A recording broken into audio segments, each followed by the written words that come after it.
guys hear me? Can you hear me right there? And can you hear me right there?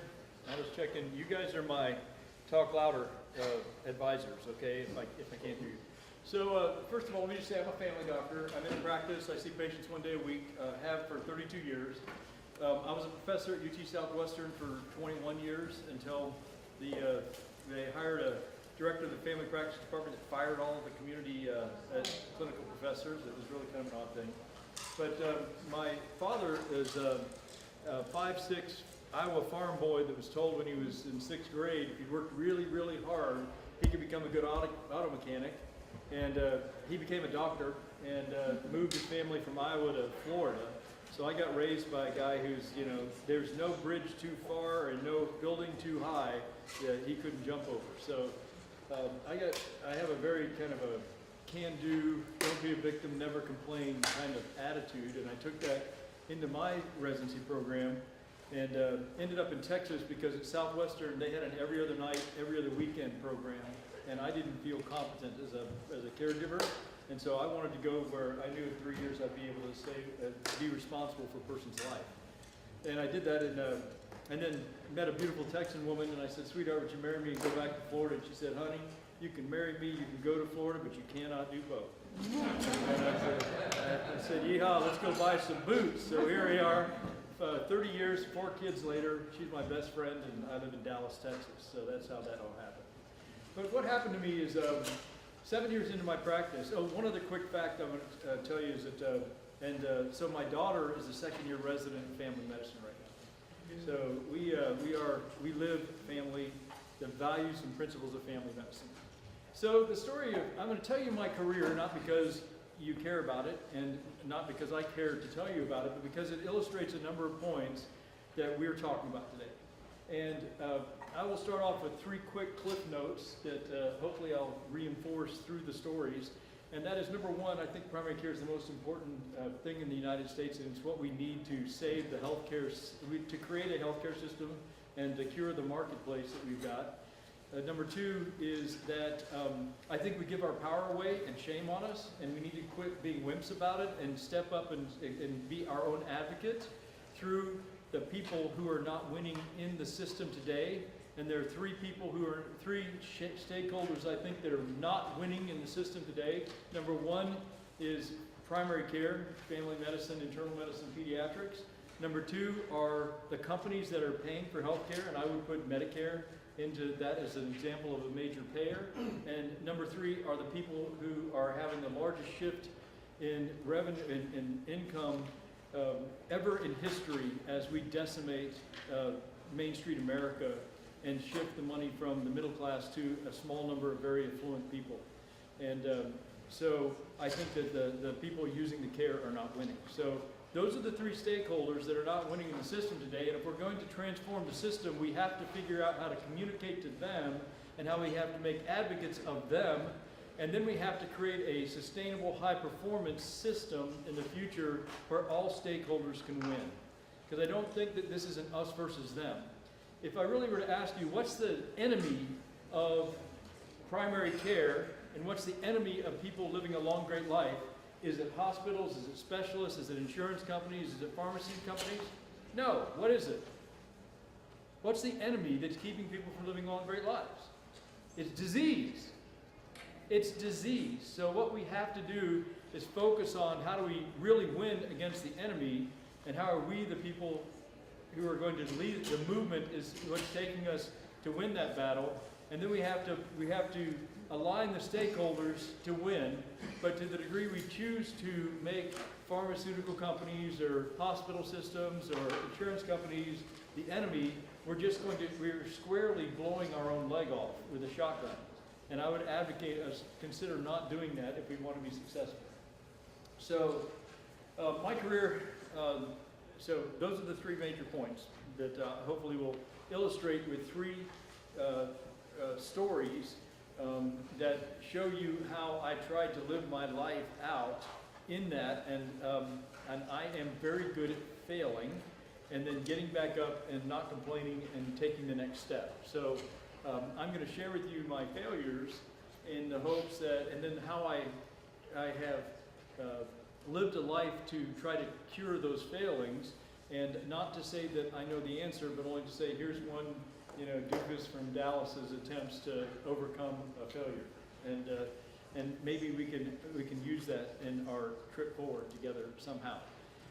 So, as I just told you, I went to Dallas, was going back to Florida, but met Susan, and she and I got married, and so then I set up practice in Irving, Texas, where the Dallas Cowboys, you probably heard of it, Irving, because they used to have their facilities there and their stadium there. And I started seeing patients. Now, I was in the top of my medical school class, and I was chief resident in residency, and so I just thought I was all that in a bag of chips, right? My ego was big enough that it probably would fill several of these rooms when I came out of practice in my residency program. And so I started a Irving Las Colinas family practice, and for the first 7 years we built strictly on an allopathic medical model, right? You're basically a mechanical vehicle. If I understand the problem, we can change the oil, we can change the filter, we can get a procedure that'll make things operate at a higher level, and kind of in a very pure allopathic model. And then in 1996, in May of '96, I'll never forget it, I was at dinner. We used to wear beepers for those young guys and women in the room. My beeper went off, and I got the number, and I called it, and one of my best friends' wife was on the phone, and she said, "Hey, Scott, I just found," I'm going to call everybody John today because, I'm being HIPAA compliant. "I just found John on the floor and he was blue." I was like, "Oh crap, what'd you do?" And she said, "Well, I called 911, I tried to do, push on his chest, but he didn't look good." So long story short, went to the emergency room and he was dead. And I was at the time 36 years old, he was in his early 40s. And that was a huge bucket of cold water on my ego, because my patients that are in their early 40s shouldn't be dying. By the end of the summer, I had 2 more calls like that, both women. One was a woman with type 1 diabetes.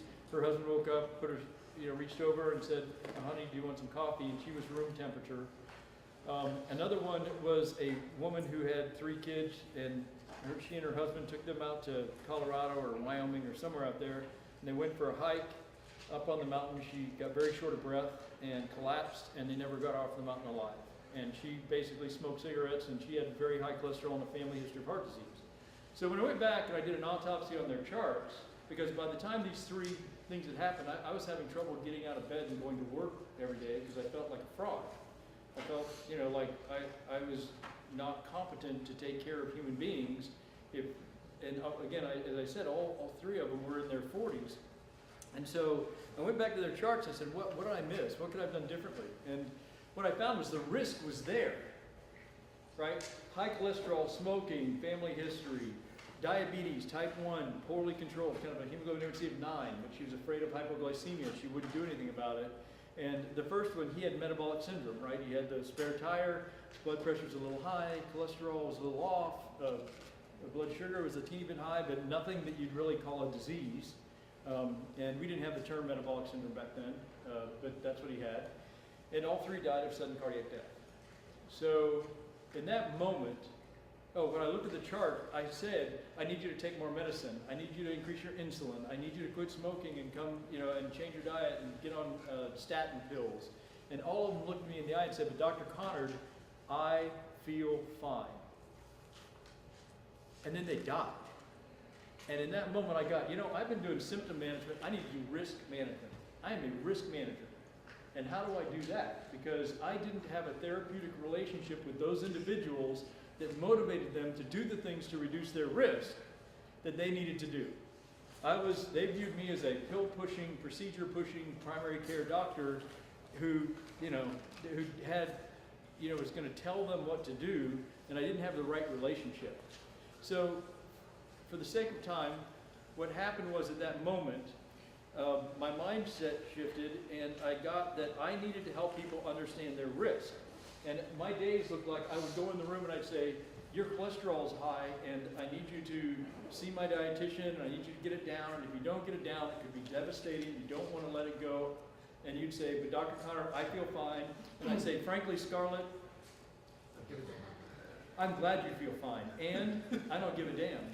And as you can tell, I'm a pretty kind of charismatic person, and in my practice, I had more people who wanted to see me than I could ever see, and so I would say to them, you have 1 year, and either you get it down, or I'll give you a card for 3 other doctors who will babysit you while you die.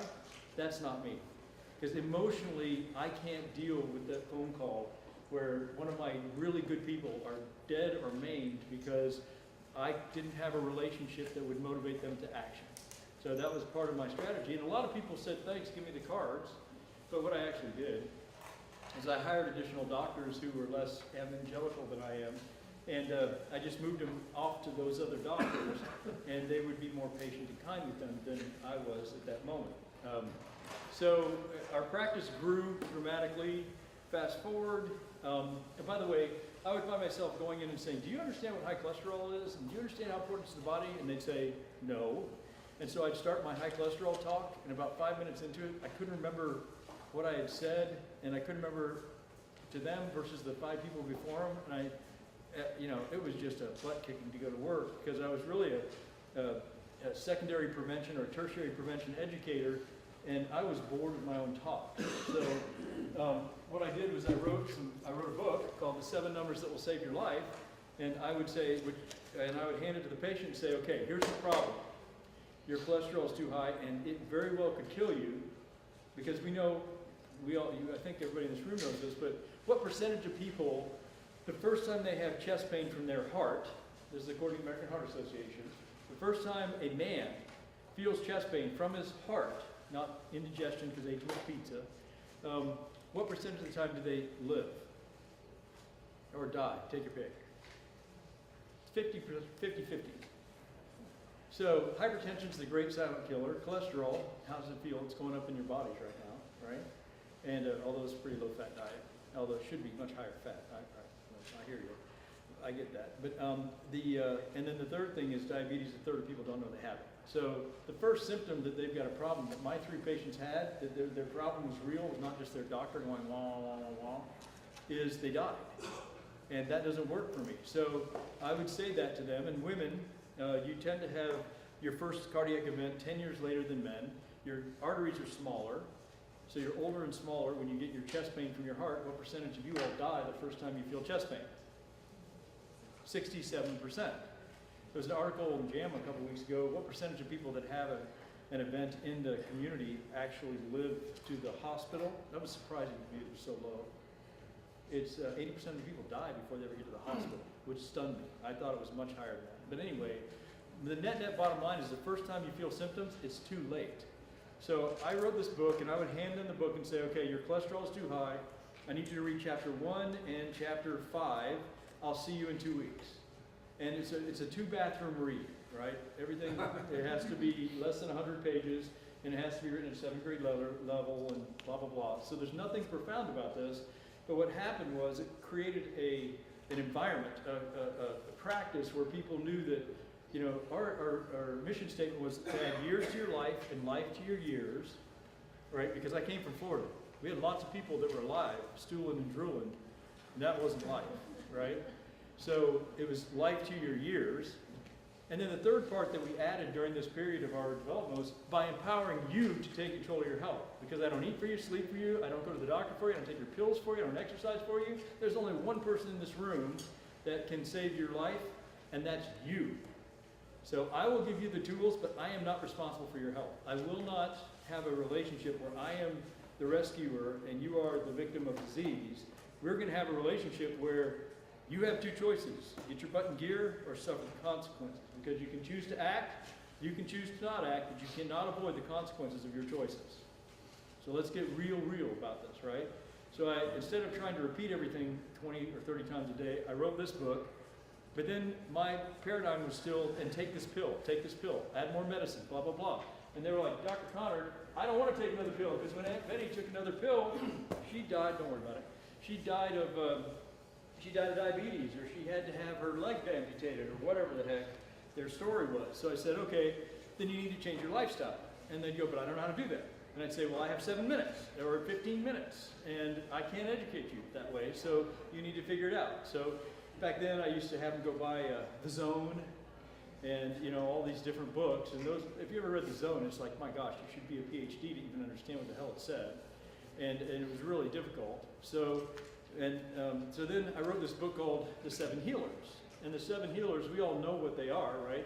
Well, the first healer, you die if you don't have it for 3 minutes. Air, oxygen, that's right. Second one, you die if you don't have it for 3 or 4 days. Water. Third one, you'll go stark raving mad. We use it in the military to get people to tell us what things we don't know to. It's 7 days. It's sleep. Fourth one, I just learned that you can live 380 days if you don't have food. 382 days. Then, and then the next one, if you don't get it, you'll get blood clots, osteopenia, osteoporosis. That's right, play. We called it play because no one wants to exercise. So during this time, I started doing group office visits. This is 1998. And I'd bring 24-ish people, which was too many. We eventually got it to 12 to 15 people in a room. And I put them through a 12-week course called The Game of Health. And we would teach them the basic principles of health literacy around cardiometabolic health is really what it was focused on. And so in doing that, I used to teach the 5 healers, and those are the 5 healers. But I had this group of women that weighed about 300 pounds, and they loved this class, and they went through it like 6 times. In fact, they were so good, they could teach the class. Like if I was going to be late, I'd just say, have Betty take the first part of it, right? But guess what they weighed at the end of taking the class 6 times? 300 pounds, right? I'm like, what the what? This is not supposed to be this, right? Knowledge, information therapy, body transforms. No. So then I realized that they had problems. It really came to light to me when one of them, she was about 36, 37 years old. She came in, she was Hispanic, and I'll call her Maria, that's not her name. And Maria said, my husband tells me I'm a fat pig, I'm ugly, I'm a slob, and so I want to make him proud, and I want to take your class and lose weight. Because the average person through the class would lose 10 to 15 pounds. Not because of weight loss, but because they understood how their body worked. And so she came in, and guess what, man? She started losing weight, and she lost like 15 or 20 pounds over the course of the first 6 or 7 classes. I mean, she was really, really, 2 pounds a week kind of person. And then what happened was she disappeared. And so it was one of those things that, does anybody see Maria? No. And we called her and finally got a hold of her, and she was whispering, she's saying, I can never come see you again.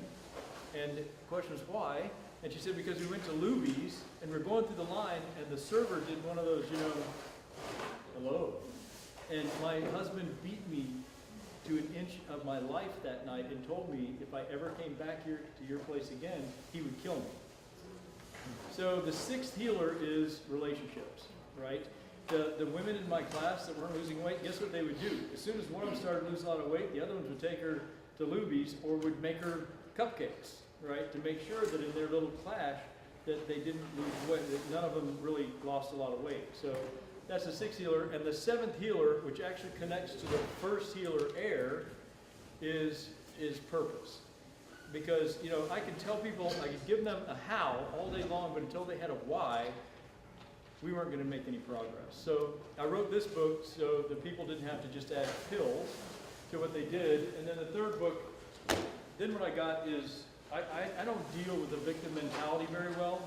So, and that's true with our movement also. When people start whining, oh, the system doesn't let us see people long enough, and oh, we don't get paid enough money, and all that stuff, it's just like, no, right? Stop. Because as soon as you do that, you disempower yourself, right? And the key to being empowered is to take responsibility for 100% of everything that happens. Like, I doubt anybody in this room caused world hunger, right? None of us are responsible for world hunger. But are we responsible to world hunger? Absolutely. Put a quarter in a dish every day and send it off to the World Hunger Fund. So you can be responsible for everything in your life. And as soon as you take responsibility, you now have power in your life. If you don't take any responsibility, you're a complete victim. You're laying on your back and people are running over you, doing other things that you do not want them to do to you. So the paradigm shift between a victim mentality and an empowered mentality the empowerment dynamic, I wrote a book with David Emerald called TED, the empowerment dynamic in diabetes. And that was the next tool that we used to have, it was a parable about a guy who was diagnosed with diabetes, and woe is me, this terrible disease, I can't believe it happened. And the last chapter of the book, he says, diabetes is the best thing that ever happened to me. And it's because of the mind shift from a victim to a, I'm going to create a life that I love and inspires me. And it kind of walks through how that occurs. And so that was the next book. So long story short, we went through this transformation from symptom managers to risk managers. Are you all with me? I'm from the South. Can I get an amen? Amen. All right. Thank you. Hallelujah. All right. And so, and we had grown. We now had 13 doctors and nurse practitioners. And by the way, what I'm about to say in $3 will buy you a Starbucks. But I love nurse practitioners because they have an educational and relational mentality. In allopathic care, we're really taught to be very transactional and, you know, figure out what's wrong, give them what they need, go to the next room. And so I've always been a big fan of bringing nurse practitioners into primary care. And what happened next was, oh, by the way, we had 13 docs, 5 sleep labs, because as a part of bariatrics, I discovered that we have a sleep disorder epidemic, and built a sleep lab, and it was really successful. And DME company and a research company, because I wanted to know about all the new products that were coming out and interventions.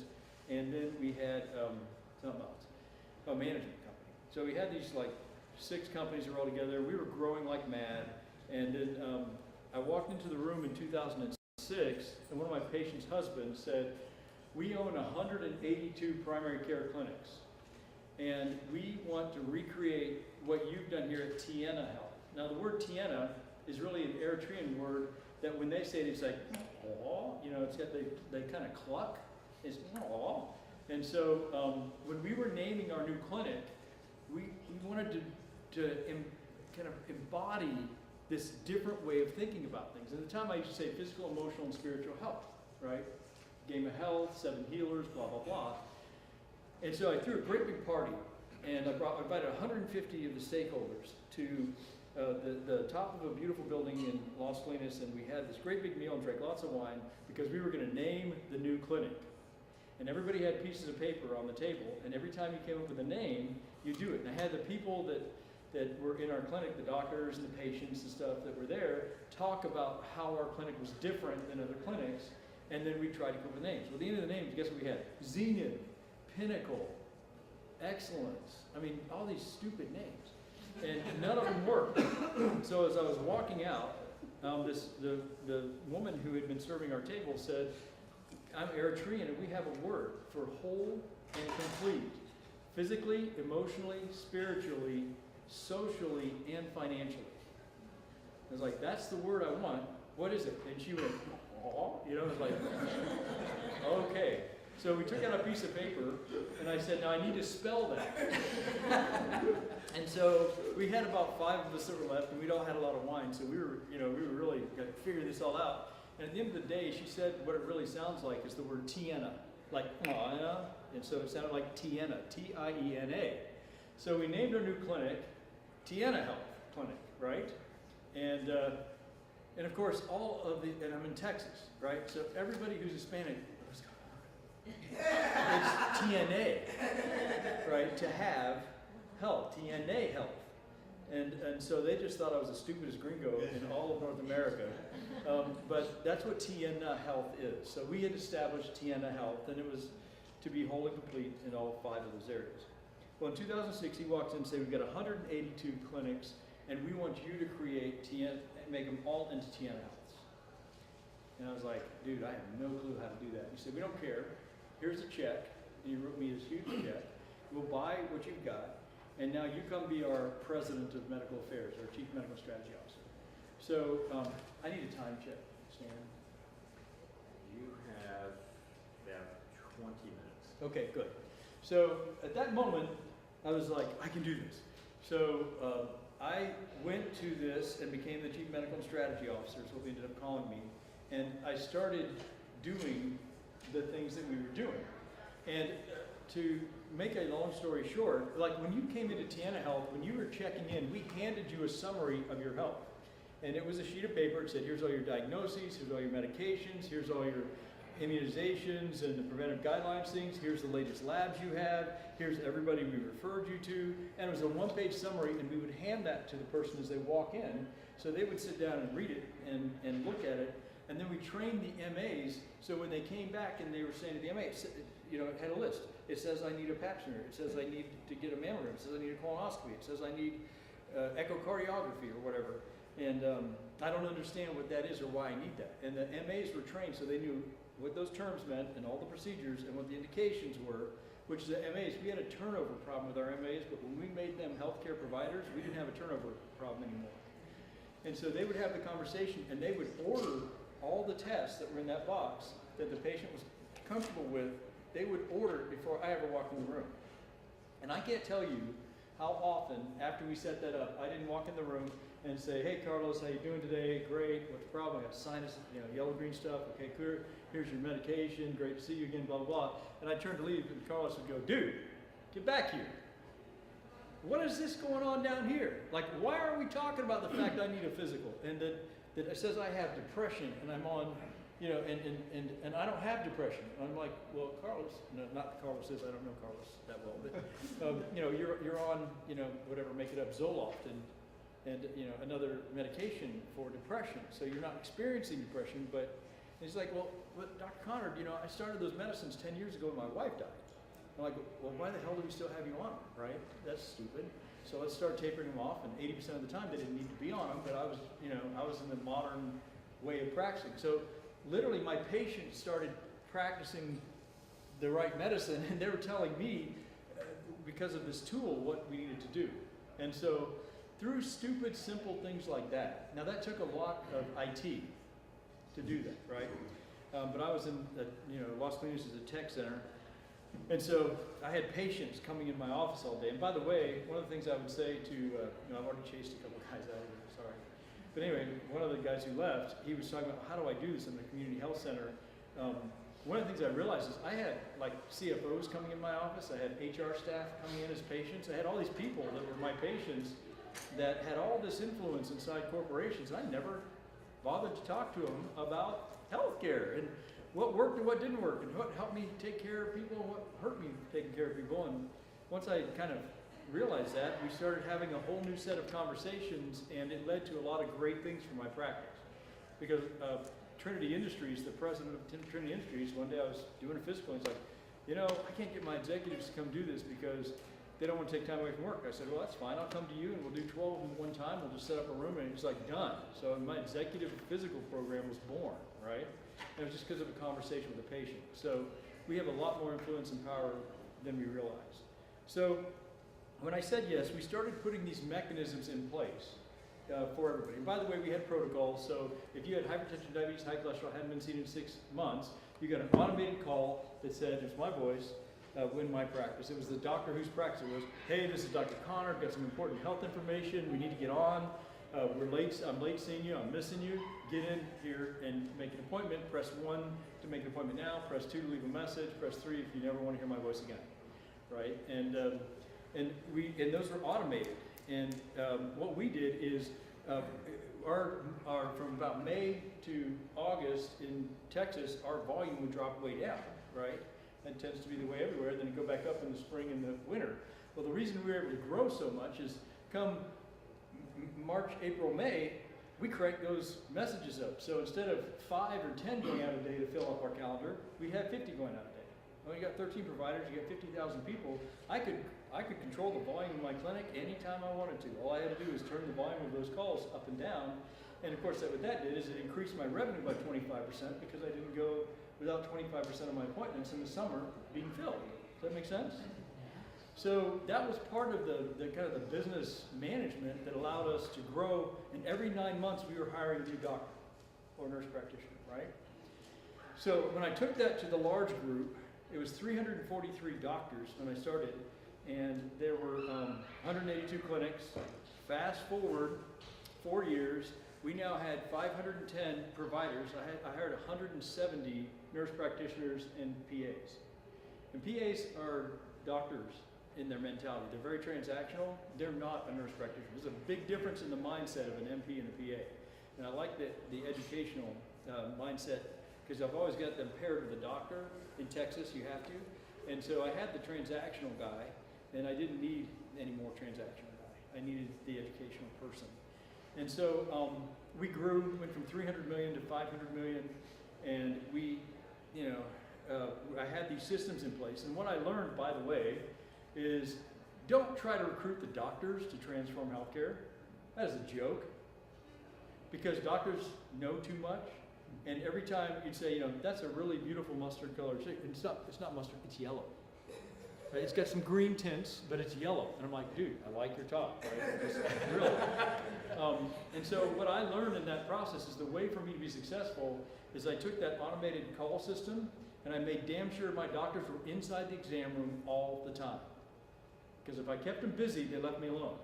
As soon as I gave them time, they'd get involved and they'd start screwing up systems. Then I took their their MAs, and taught them how this vocabulary, and we put that little system in place. So now they're ordering all the tests and everything. And then I took the nurse practitioners who are educators, and as soon as the doctors practice, if it took 3 days to get in or 3 weeks to get a physical, we immediately add a nurse practitioner to your practice. And now I put systems in place for the nurse practitioners to be educators, slowed their practice down, taught them group practice visits, just kind of mechanical bullcrap, right? I mean, there's nothing hard about it. It just takes doing it.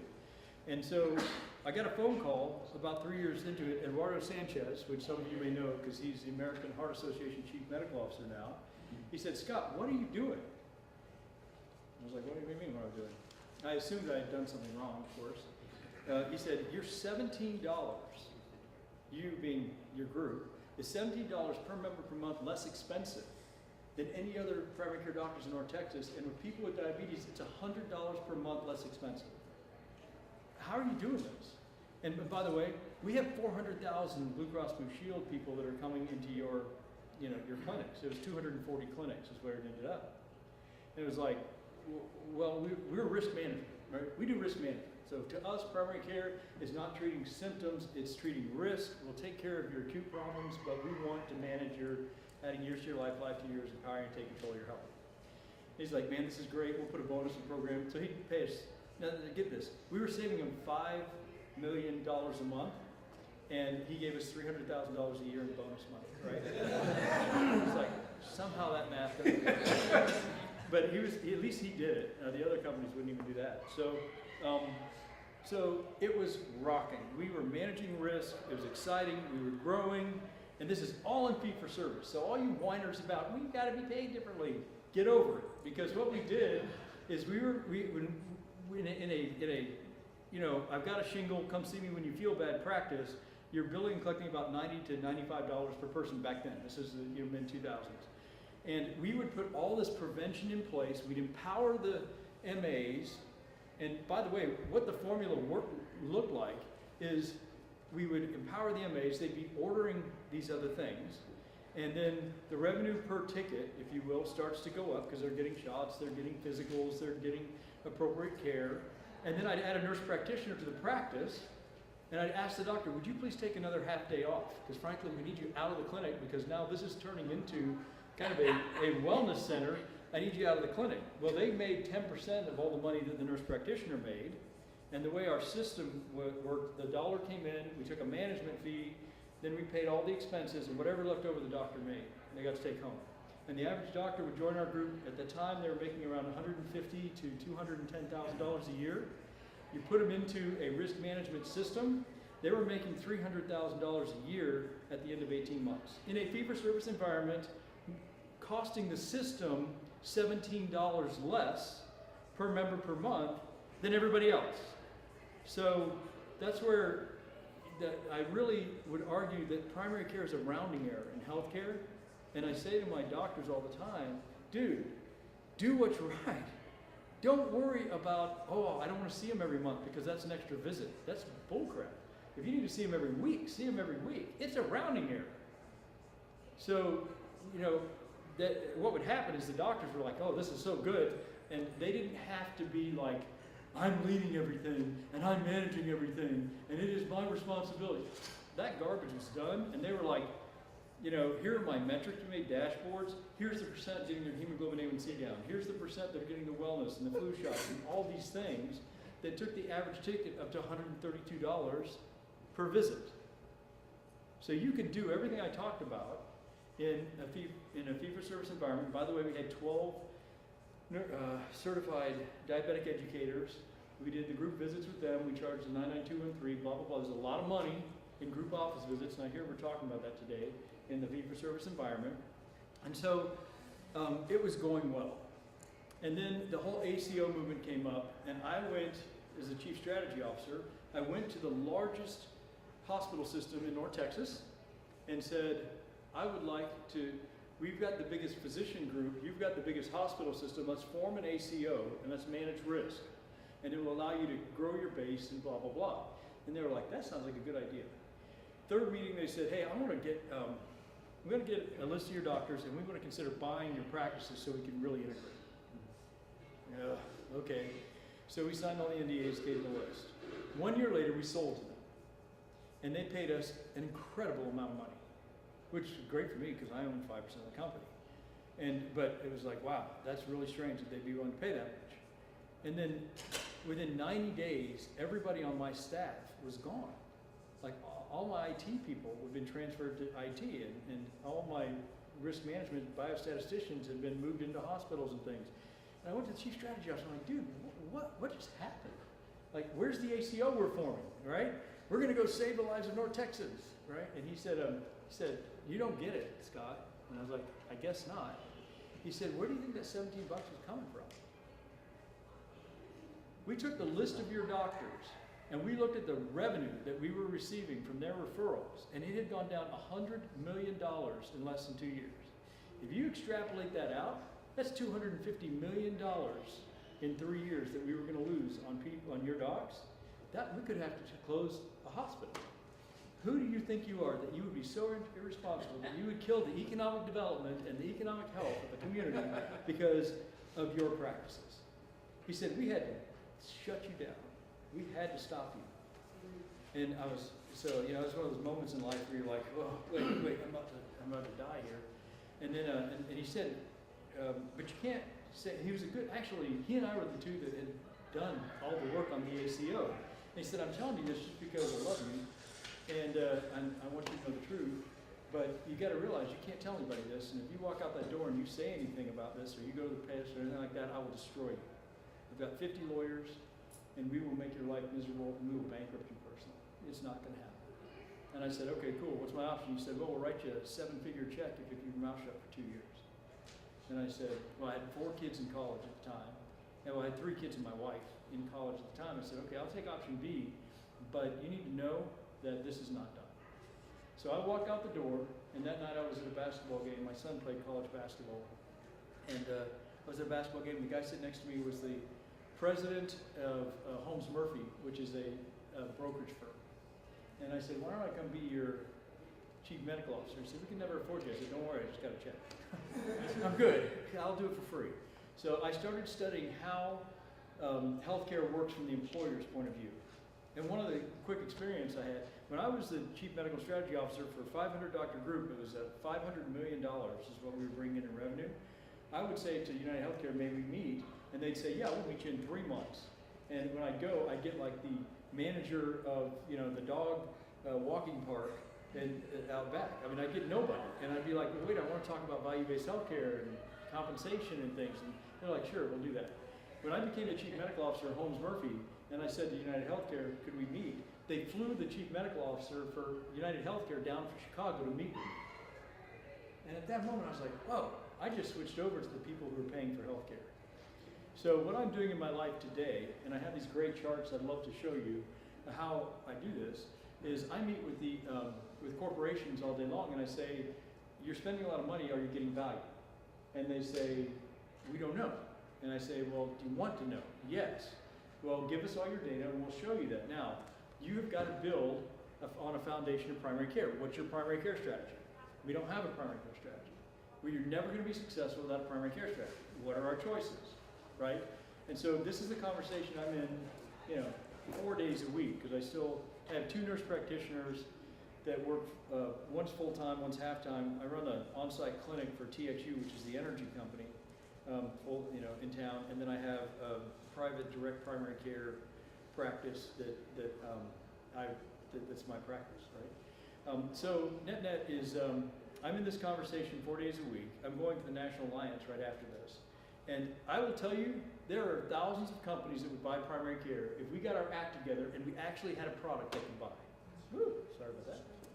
I'm not going to show you the slides. So that's kind of the conundrum in which we find ourselves. Companies are waking up to the fact that they are not, they're not getting high value. They thought that United Healthcare and Cigna and Blue Cross Blue Shield was going to solve their problem.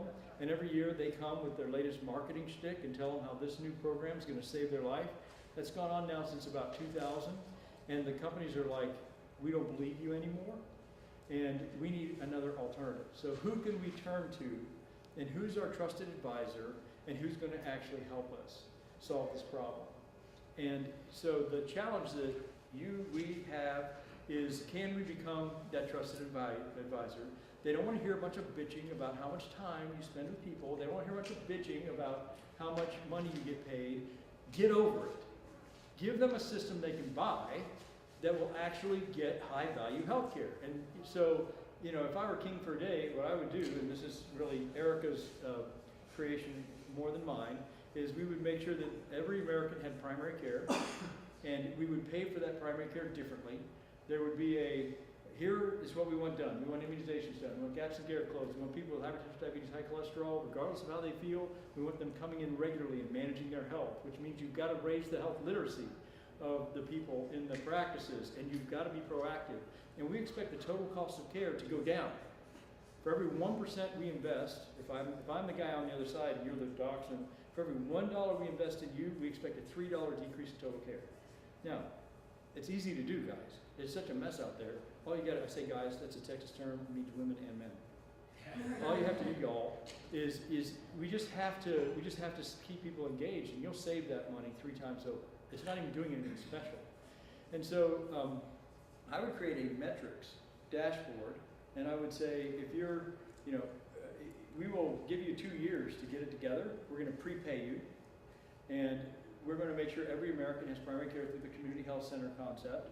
And we would build a layer of primary care for every American. And we leave the hospital and the specialists and everybody else and the pharmacy companies, let them stew in that cesspool called fee-for-service medicine. Because when we get this done, that will start to fix itself. And both of us have had the experience, if you get out there and you start doing things and talking too much and you threaten the system, a $3 trillion system will destroy you.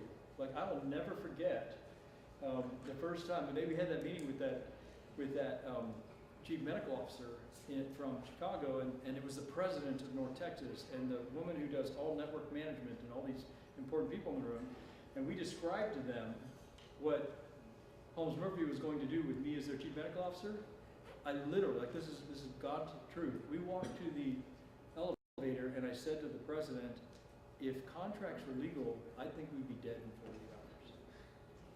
That was scary, because when we started telling them that, they went from, hey, great to see you, to, you can't do that, we won't let you, we're going to stop you, these are terrible ideas, who the hell do you think you are? And it was, by the time we left there, I felt like I just pissed off Al Capone.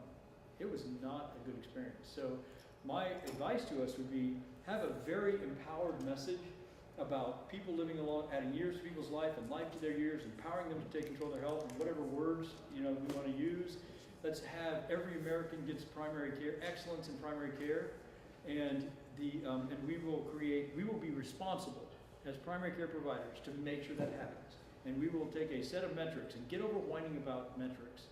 And we will have a set of metrics that we will meet. And the metrics are service, quality, cost, safety, and then we would put that out there and let people buy it, and they will buy it in droves. And I think for the exercise we did, what do I think we could do to start a movement? Those would be my best things. And all of that said, I have no clue. That's just one human being's life experience, and I just know that I will be here shoulder to shoulder with you, doing everything I can to make sure every American gets primary care that is not disempowering. They are not victims. They are responsible for their own health, and we are going to empower them to realize their purpose in their life. And that's who I am. So thank you all very much.